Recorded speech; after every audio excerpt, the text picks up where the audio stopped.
일어나는 모든 일들은 일어나야 하기 때문에 일어나는 것이고 때가 되면 해결된다는 말은 어떠한 노력이 없이 그냥 때가 되면 저절로 해결된다는 의미입니까?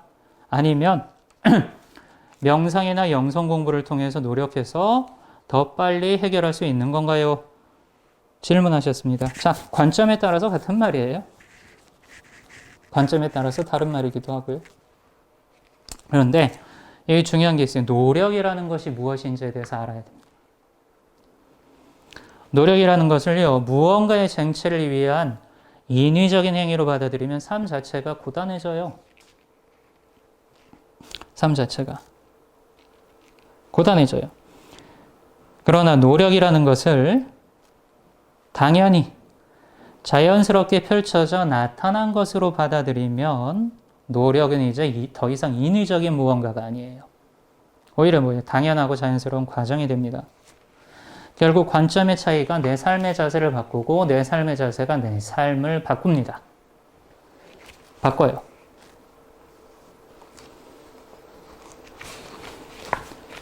또 여기서 아셔야 될 건 뭐가 있냐면요. 질문 자체가 이것입니까? 저것입니까?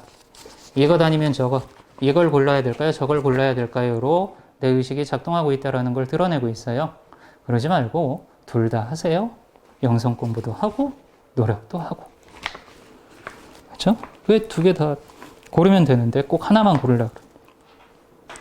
자, 다음 질문으로 한번 들어가 보겠습니다.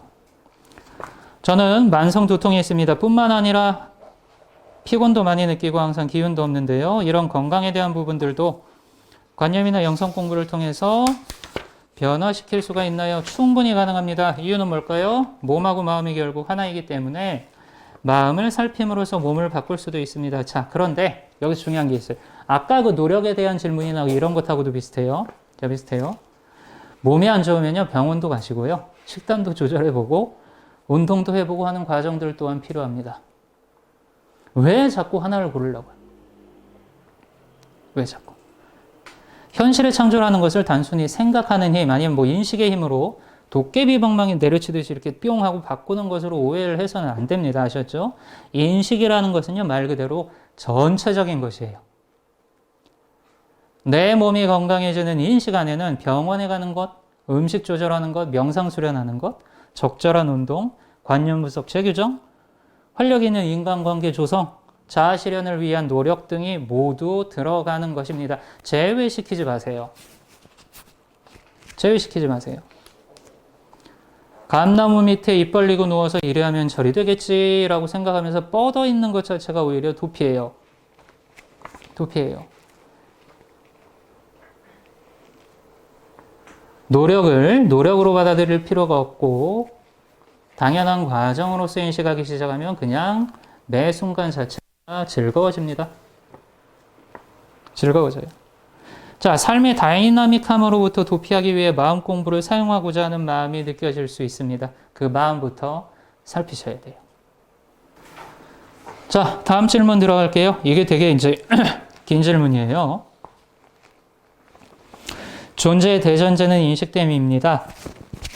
이 세상은 의식이 만들어낸 일종의 생각이며 그래서 모든 물질은요, 심상, 의식이 드러난 것으로 알고 있습니다. 자, 그러면 예를 들어 동서양의 신화나 전설에 등장하는 상상의 동물 용은 인식이 되니까 존재하는 것인데 물상으로는 존재하지 않습니다. 엄청난 질문이에요, 이게.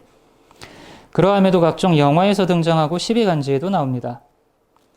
용은 인식은 되지만 보고 만질 수 있는 고양이나 강아지 같은 물상으로 드러나지는 않는데 이는 어떻게 이해하면 될까요?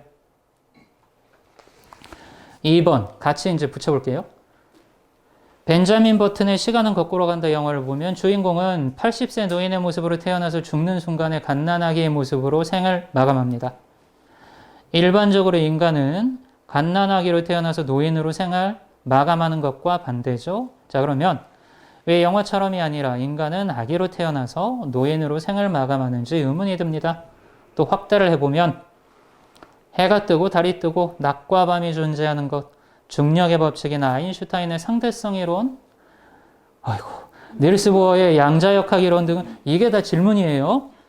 근현대 과학이 등장하기 이전부터, 즉 우리가 인식하기 이전부터 있던 현상인데 이런 것은 어떻게 이해하면 되는지 질문 드립니다. 자, 본론 들어갈게요. 존재라는 것은 두 가지 양태가 있어요.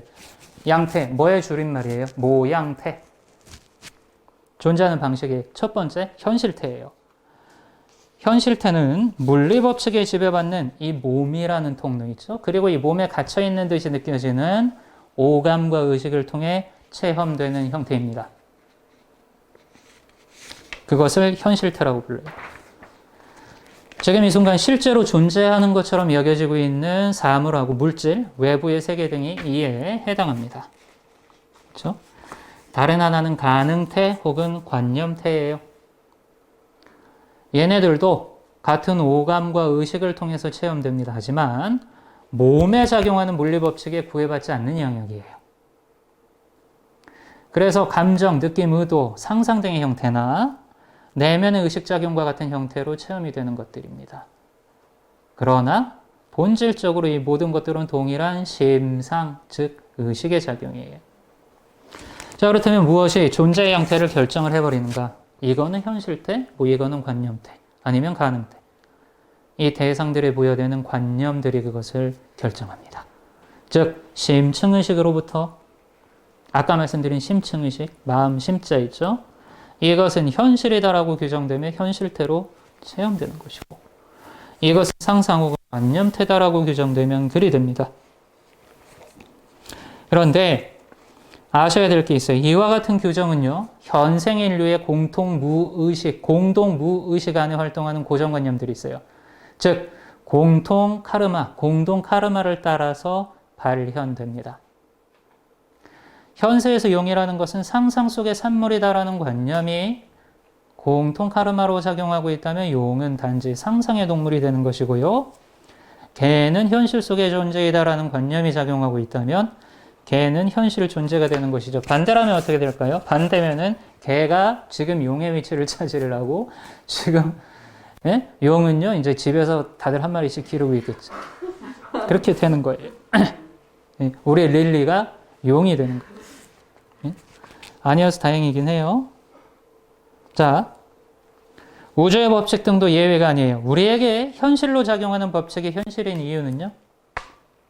그것들이 물리 법칙이라는 상위 카테고리 안에서 받아들여져 있기 때문이에요.